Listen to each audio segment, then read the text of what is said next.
अपने मन को शांत करते हुए श्वास बाहर की ओर छोड़ें। बुद्धि को एकाग्र करें।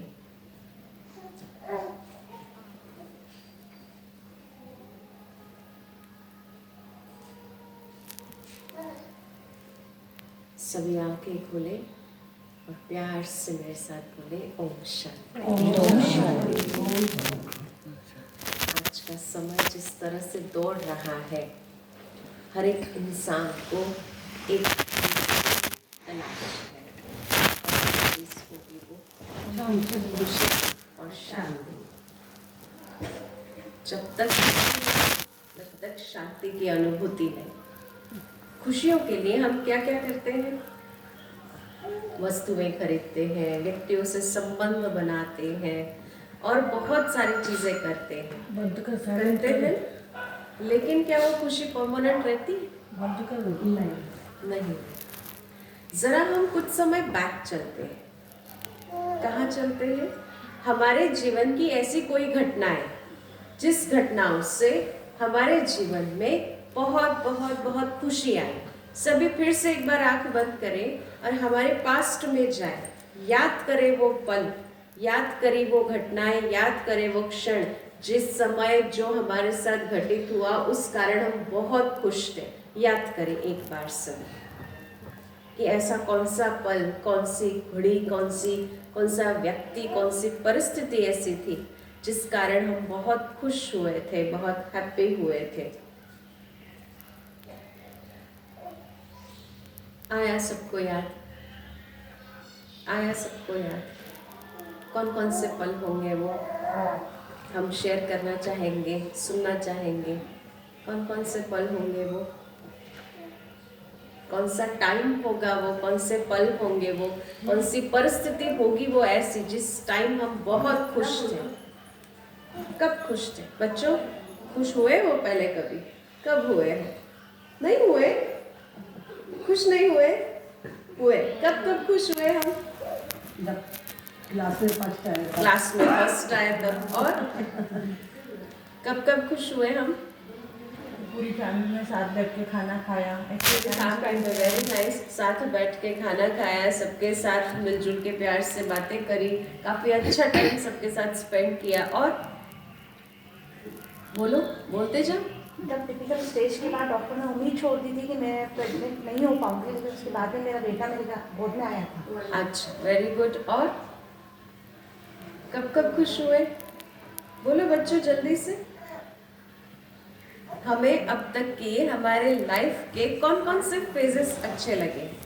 अभी जिस स्टेज में आप हो वो, मैरिज से पहले आप जो थे वो, उसके पहले जो आपकी स्टेज थी वो, कौन सी लाइफ पसंद थी? पहले वाली कहे तो स्टूडेंट वाली लाइफ।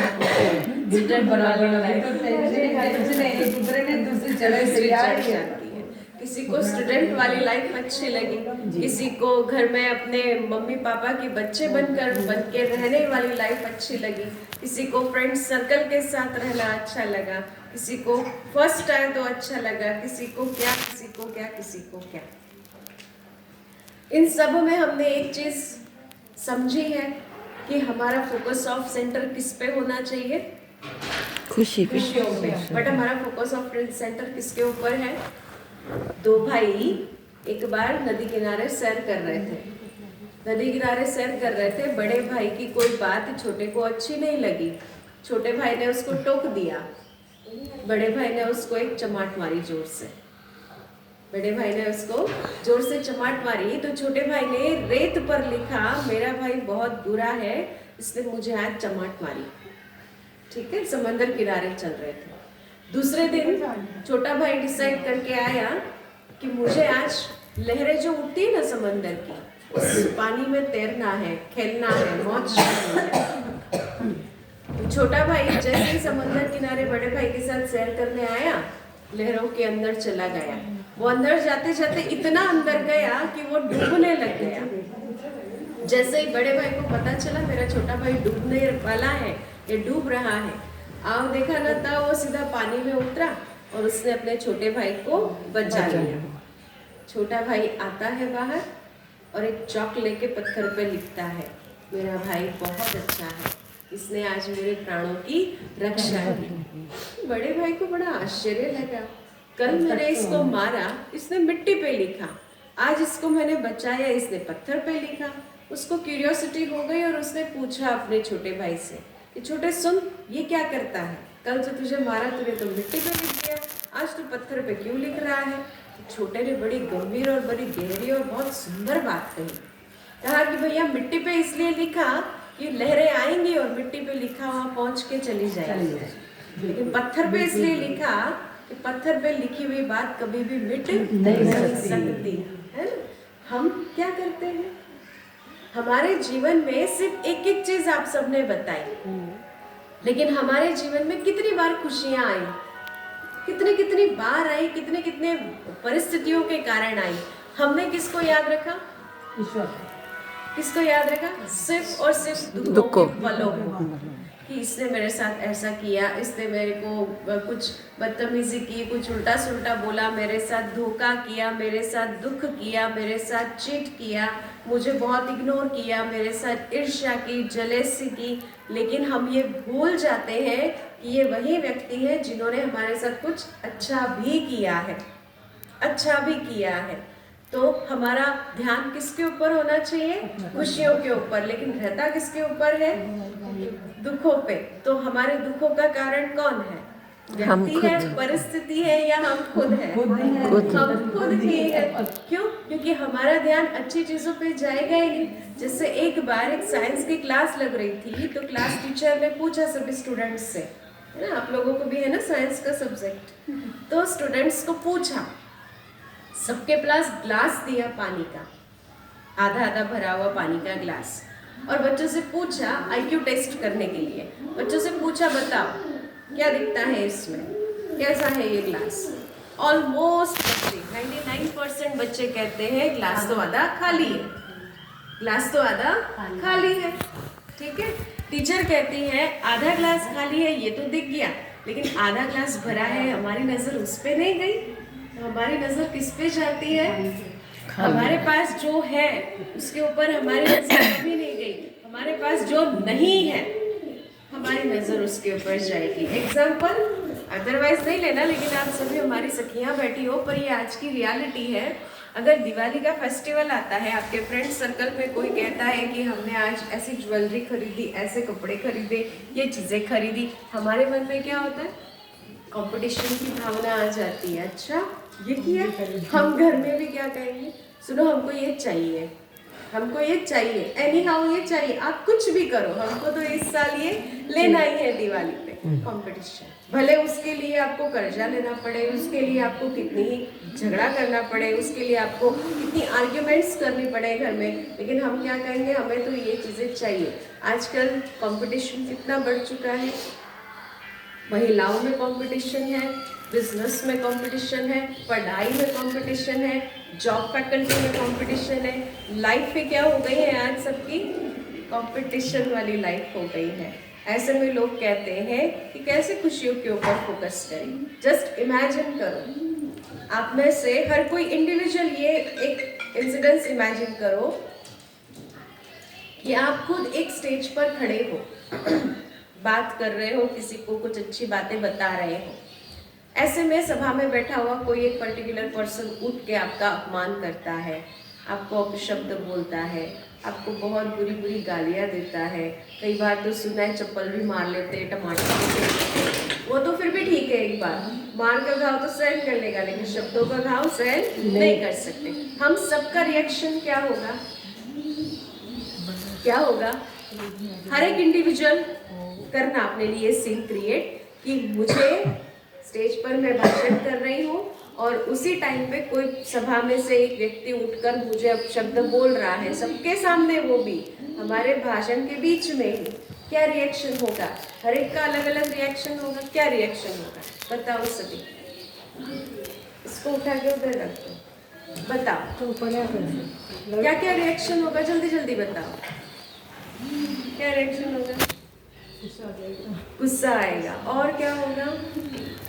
क्या क्या होगा? बोलो बोलो। गुस्सा तो आएगा, अभी रुक जा, बाद में इन सबको जाने दे। हाँ, कहेंगे रुक जा, तेरी शक्ल देख ली, तुझे बाद में देखते हैं समय आता।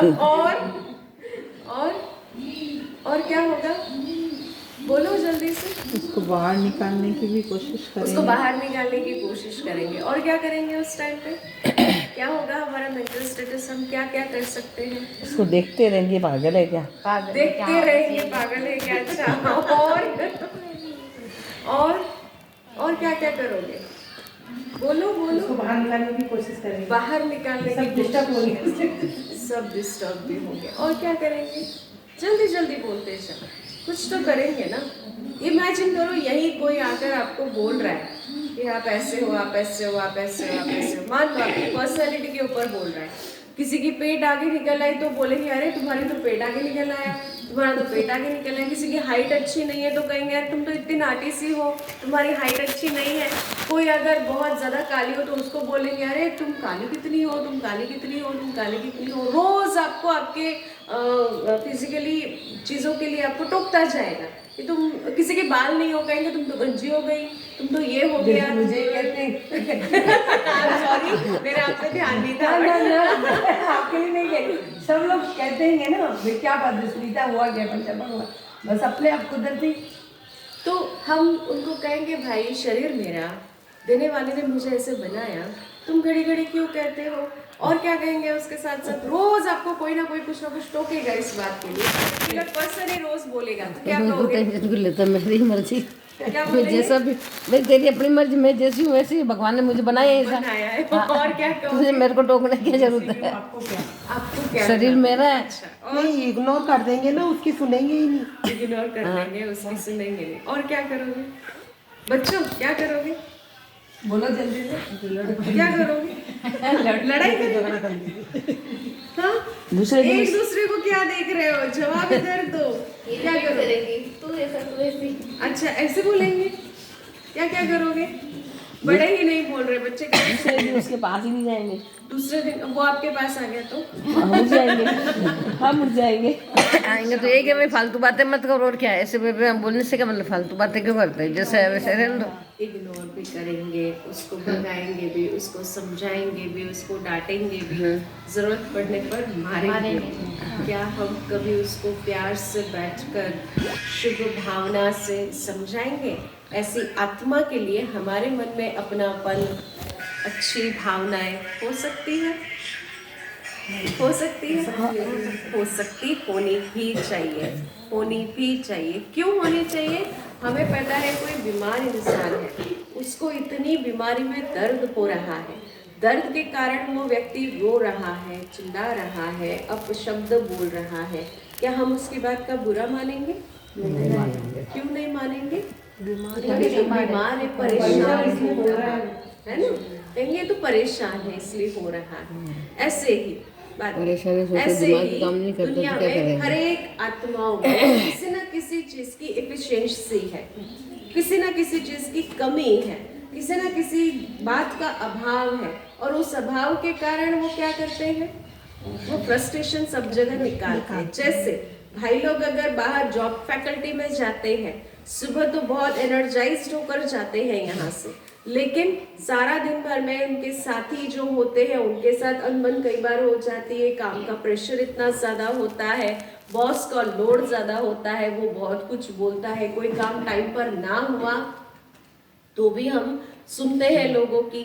ऑलरेडी घाव पे घाव, घाव पे घाव हमें मिलते जा रहे हैं। घर में आने के बाद हमारा क्या रिएक्शन? आप जल्दी आए नहीं, आपको ये लाने के लिए बोला था, आप लेके आए नहीं।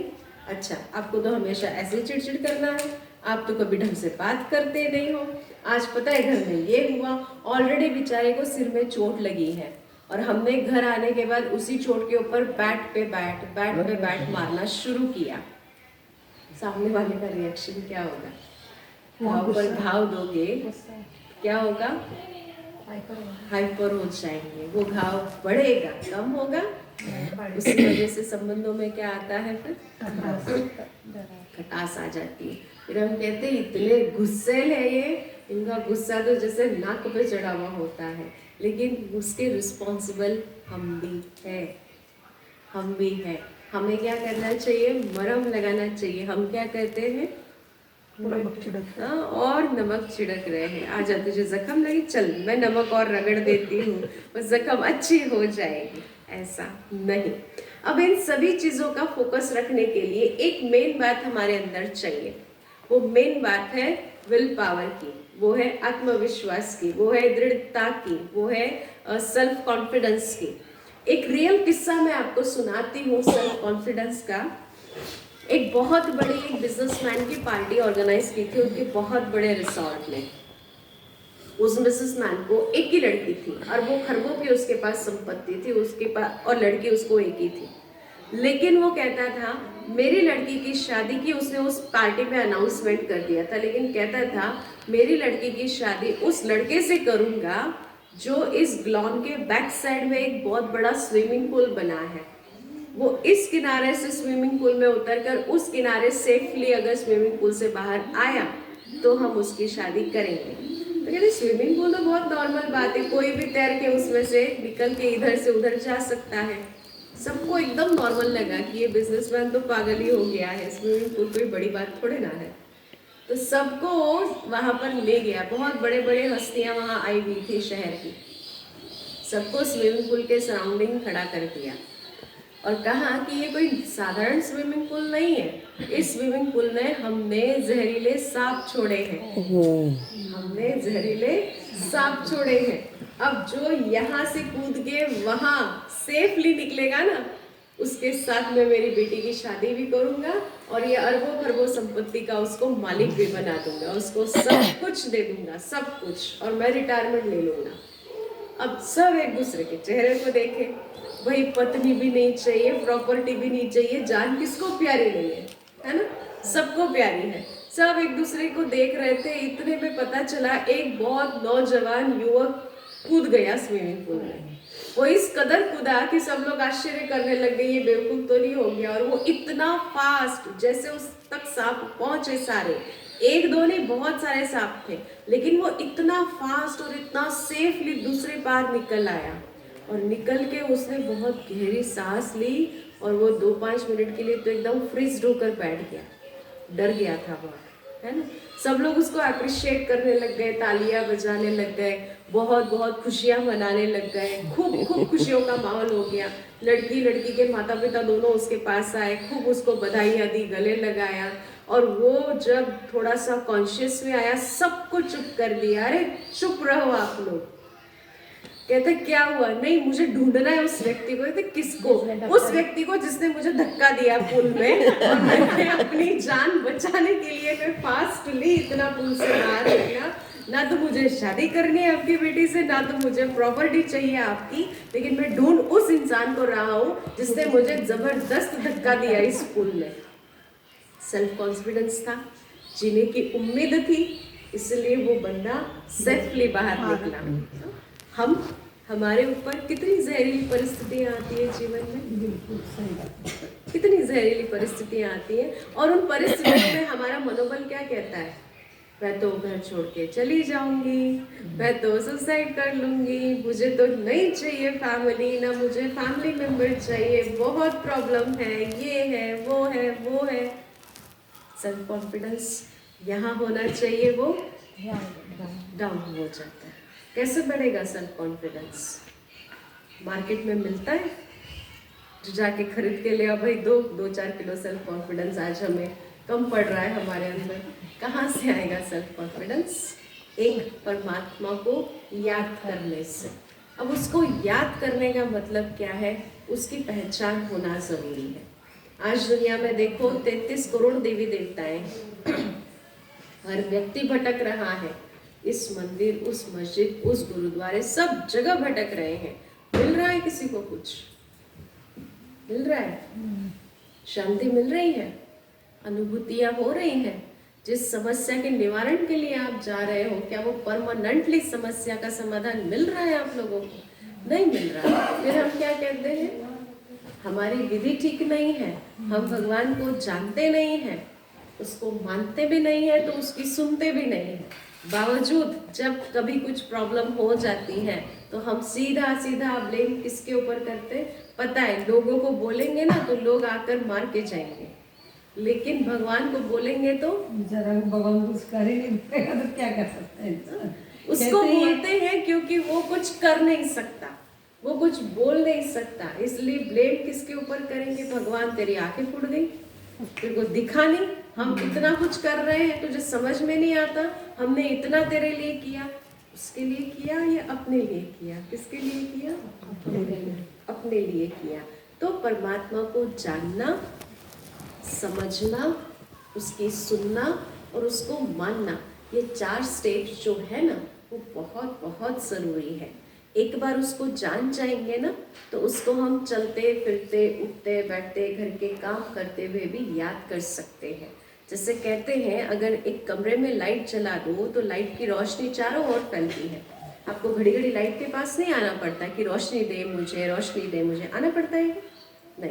पंखे के पास बैठो, कमरे में पंखा चला दो तो चारों ओर उसकी हवा फैलती जाएगी। पंखे को बोलना नहीं पड़ेगा कि भाई मुझे गर्म हो रहा है, चल जल्दी से हवा दे, बोलते हो?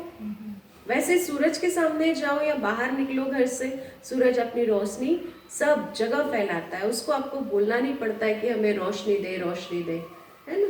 ऐसे ही जब परमात्मा को हम जान जाएंगे ना, हमारे अंदर जितनी भी शक्तियों की कमी है वो अपने आप हमारे अंदर भरपूर होने लग जाएंगी। सिर्फ उसको जानना है, उसको समझना है, उसको याद करना है। याद करना कोई कठिन काम है?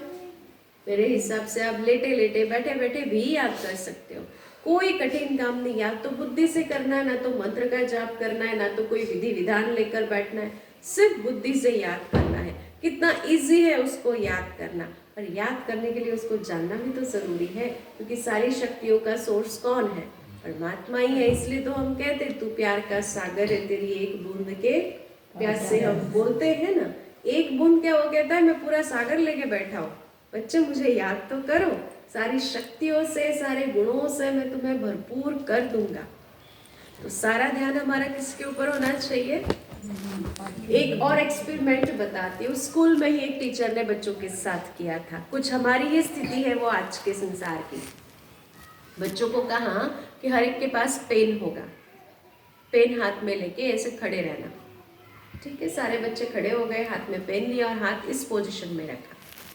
अब 5 मिनट हो गए, 10 मिनट हो गए, 15 मिनट हो गए, सर है जो बोल ही नहीं रहे बच्चों को हाथ नीचे करो। पेन का वजन एज इट इज है, पेन का वजन बढ़ा नहीं कम भी हुआ नहीं, लेकिन जो हाथ है वो हाथ धीरे धीरे फ्रीज होने लग गया।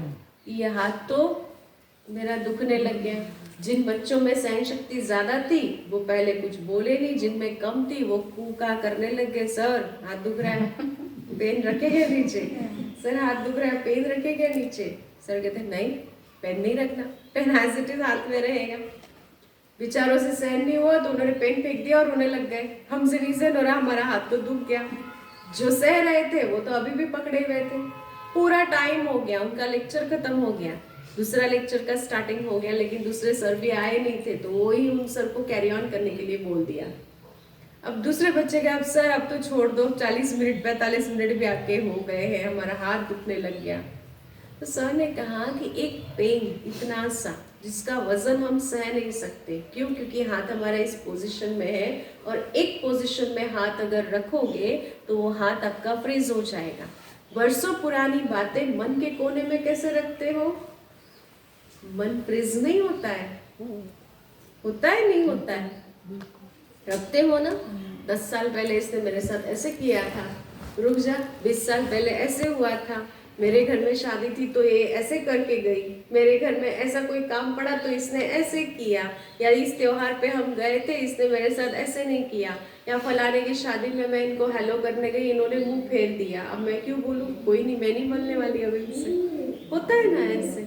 हमने क्या किया है? उनके अवगुणों को हमारे अंदर भर लिया है। हम ये भूल जाते हैं कि वो कहीं ना कहीं परवश है आत्मा, उसमें कहीं ना कहीं इतनी ज्यादा बुराइयां हैं, वो न चाहते हुए भी बुरा काम करती है, लेकिन वो बुरी है तो हम तो ना बने, हम तो अच्छे हैं ना। पर हमने उस टाइम क्या कर दिया? हमारी अच्छाइयों को साइड में कर दिया और कहा टिट फॉर टैट वाला सिस्टम, रुक जा, तुमने ऐसे किया ना अब रुक। किसी के घर हम अचानक से चले गए, कहते हैं हाँ वो भी तो आके गई थी, जो वो आई थी तो मैंने उसको इतने सारे पकवान बना के खिलाए थे, चाय कॉफ़ी बना के दी थी, ये किया था, और आप अचानक बिना इंफॉर्मेशन उसके घर चले गए, उसने पानी पे ही आपको भगा दिया। आप क्या कहोगे? आना दोबारा आना तो सही, मैं तो पानी क्या पिलाऊं तुम्हें, तुम दोबारा आना तो सही। तो हम क्या करते हैं, उनकी डिसक्वालिटी को देखकर हमारी क्वालिटीज को हम खो देते हैं। तो क्या ये अच्छी बात है या बुरी बात है? बोलो सभी, अच्छी बात है बुरी बात है? अरे भाई बोलो, बुरी बात है। मानते हो इस बात को बुरी बात है, या अच्छा कर लगता है सबको कि हाँ ठीक है ना, हम तो ऐसे ही है, ऐसा कुछ है नहीं ना, बुरा लगता है ना सबको। तो फिर भी हम क्या करते हैं, चेंज करते हैं अपने अंदर, या ऐसे ही जीना पसंद करेंगे? करेंगे ना। चेंज करने के लिए क्या चाहिए, अंदर शक्ति चाहिए। उस शक्ति को कहाँ से ले आओगे? परमात्मा को याद करके लाओगे। और परमात्मा को याद करने के लिए क्या चाहिए होगा? उसको समझना जरूरी होगा। आज इतने देवी देवताओं को हम मानते हैं, लेकिन हमें पता है उन सभी देवी देवताओं के ऊपर भी एक शक्ति है, जो है सुप्रीम शक्ति, जो उन देवी देवताओं को क्रिएट करती है, उनको वैसा बनाती है। कई महान पुरुषों का आपने कहानी सुनी होगी कि ये साधारण पुरुष थे, साधारण पुरुष से उन्होंने ऐसा अच्छा पुरुषार्थ किया कि मनुष्य से उन्होंने देवपद को प्राप्त हो गए। तो वो बनाने वाला कौन है? परमात्मा है। और वो परमात्मा कौन है? तो वो है एक निराकार ज्योतिर्बिंदु शिव परमात्मा। एक निराकार जो शिवरात्रि पे आप जाकर शिवलिंग के ऊपर जल, दूध, अक, बेलपत्र सब कुछ चढ़ाते हो, वो है एक निराकार शिव। जब जब धर्मज्ञानी का समय होता है तो वही निराकार परमात्मा प्रजापिता ब्रह्मा के तन में आकर पुनर्स्थापना करता है इस संसार की। हम मनुष्यों को राह दिखाता है, क्योंकि हम ही मनुष्य आज सभी युद्ध के मैदान में खड़े हैं। अब युद्ध कोई हिंसक युद्ध नहीं कि तलवारें चलेंगी, घोड़े गाड़ियाँ आएंगी, कोई युद्ध चलेगा, ऐसा वाला